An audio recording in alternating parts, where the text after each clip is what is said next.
Up next we have Sydney Jocelyn. Sydney is a 10-year-old attending Valley Forge Middle School. She loves learning and being a student. Her favorite subjects are math, science, and reading and writing. She often gives herself extra writing assignments. She's currently writing her first book. She's also a soccer fanatic and plays goalie and striker for FC Europa. Sydney.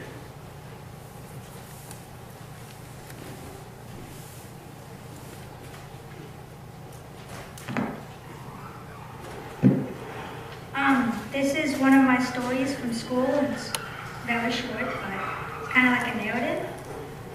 Swoosh! Wind rushes around my ear as I look back to see my teammate tumble down and wince in pain.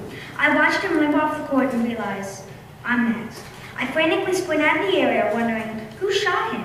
Who shot my partner? That's when it occurred to me, my brother. And now, it's me versus him. I see red sneakers under a hut and realize they belong to my brother, Ethan. I lean down and aim my gun. Bang! Too high. It hit the wood above him and paint splattered all over the place.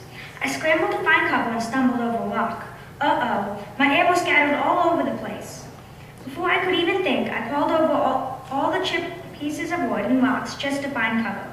From that moment, I knew I had to beat my brother, no matter what it took. I was determined. I set up my shot and noticed I had no ammo left. Now how was I going to win? I remembered them specifically saying in the beginning, do not take ammo from the ground, because it could clog your gun.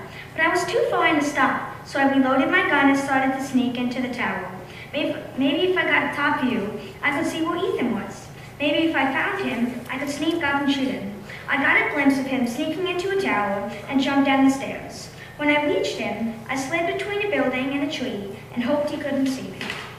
I aimed my gun and lifted my finger to the trigger, but at the wink of an eye, he was gone. I suddenly felt a jolt of lightning strike my back as I twitched around to see my brother with a huge grin on his face. I closed my eyes and the thought of me winning faded away. I felt like a cheetah losing to a snail in the race for the third time. And when I opened my eyes, I couldn't stop the force of my finger as it snagged the trigger.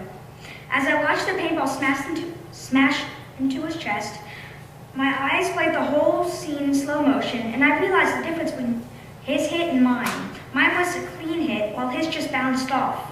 So I won? I replayed what just happened in my head until I knew for sure I beat him. I will never forget that day, the day when I became a paintball legend, by default. But a win is a win for me.